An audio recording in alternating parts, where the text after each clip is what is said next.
COP28 this year was held in Dubai in the UAE, and it was a very crucial year because a series of IPCC reports have been recently released, which suggest that we need to cut global greenhouse gas emissions by 43% by 2030 if we are to achieve the goals of the Paris Agreement of limiting global warming to 1.5 degrees Celsius above pre-industrial levels.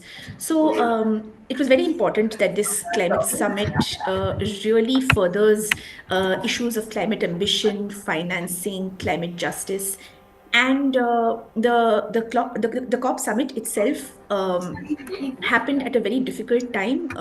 The world is quite polarized. There are two global wars going on, and extreme weather events have also been growing. And many countries, particularly poor and developing countries, have been feeling the impacts of the climate crisis.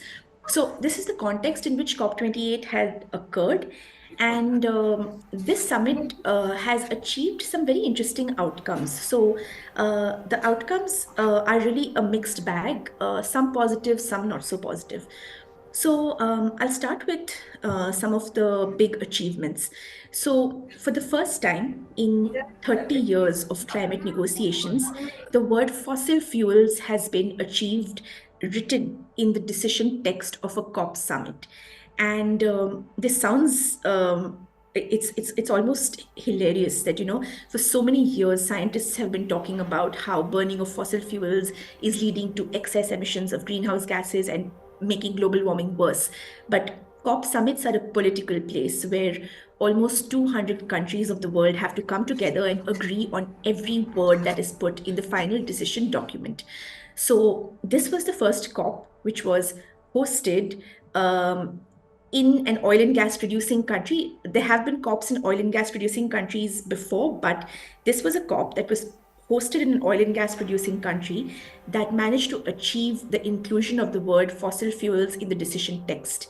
So this was quite a big achievement in our opinion.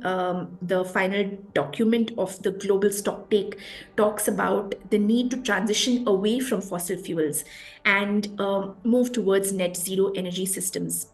So this was definitely a big milestone at the end of this COP summit. Another big achievement was the operationalization of the loss and damage fund. So last year at COP27, in a huge win for developing countries, a fund was agreed upon, which will be filled with hopefully grant based money that will then be disbursed to poor and vulnerable countries who are suffering irreversible damages as a result of climate linked extreme weather events. And last year, the fund was announced. Over the past 1 year, there have been a lot of tense discussions about who will pay into the fund, who will receive money from the fund, where will the fund be located. On the first day of COP28, the presidency of this COP, the UAE, managed to achieve activation of this fund. And there were also commitments of different pledges from different countries amounting to close to $700 million towards this fund. Now, it's important to remember that $700 million is not a lot of money in the context of the growing need for global losses and damages. And developed countries, are spending far more money in their domestic budgets. But it's definitely a start, and it really set the tone for the rest of the COP. So these are two big outcomes, and I'm happy to go into further detail based on other questions.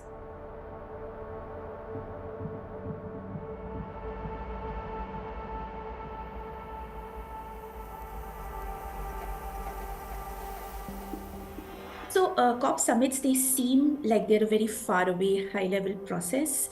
It seems almost like there's a community of climate activists, scientists, academics who go every year for COP. And it seems quite distanced from everyday lives of people.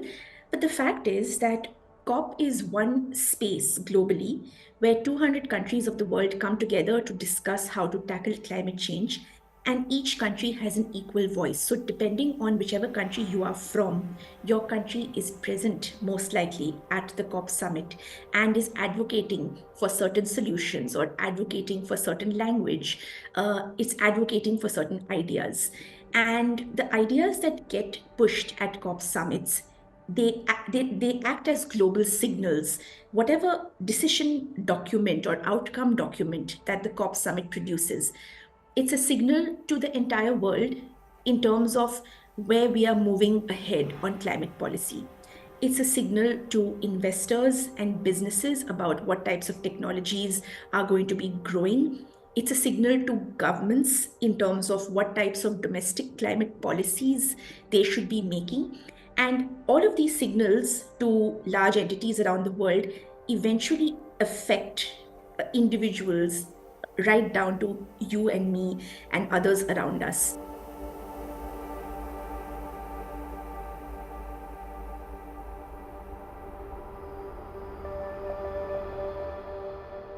In terms of India's position, so India at COP is engaging in the capacity of a developing country. But the context is very important. So, India has contributed only 3% to historical carbon dioxide emissions. This means emissions of carbon dioxide emitted between 1870 to about 2019. For all the carbon dioxide emitted by all countries of the world in this period, India's share is only 3%. Today, on an annual basis, India is still contributing only 7% of global annual carbon dioxide emissions. So, we are a small contributor to the climate change problem, both historically as well as today, particularly when you think about the fact that we are today the most populous country. So our per capita emissions are far below the world average. Despite this, India has an NDC in place, which is the climate pledge it's made to the Paris Agreement. The NDC has three parts, and India is on track to actually meet at least 2 out of 3 of the targets it has pledged to the Paris Agreement. So, at COP summits, India definitely reminds developed countries that they have a responsibility to take the lead on climate action. They should be taking more rapid and urgent action to phase out fossil fuels. India is a big advocate for the concept of equity and CBDR, where developed countries should take the lead in climate action and transfer resources to developing countries to help them to decarbonize. India has also been quite reticent to take on any new targets or any new pledges beyond what it has committed in its NDC. This is because, in line with the principle of historical responsibility, the larger burden should be on developed countries.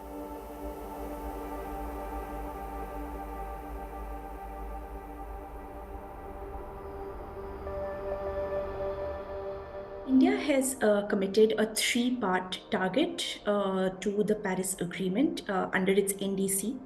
The first is to have a 45% reduction of emissions intensity of its GDP by 2030. The second is to have 50% non-fossil installed power capacity by 2030. And the third is to increase its carbon sink by 2.5 to 3 gigatons through additional forest and tree cover. So India recently published at COP28 itself, it published its national greenhouse gas inventory of 2019. And this was submitted in the national communication on NatCom document to the UNFCCC. And under this, the Ministry of Environment has announced that India is actually on track to, India has already reduced emissions intensity of its GDP by 33% between 2005 and 2019. And its target is to reduce it by 45% by 2030. So it looks like we are on track to achieving this target. In terms of its non-fossil installed power capacity, currently India has 41% share of clean power in terms of capacity, according to this document. The CEA, or the Central Electricity Authority, actually projects that by 2030, India will overachieve and will have something like 62% of non-fossil installed power capacity, 64% if you count nuclear power as well. So it's likely that we will overachieve on this target as well. So definitely on 2 out of 3 targets, India is on track to meet its NDC, and this is a very positive sign.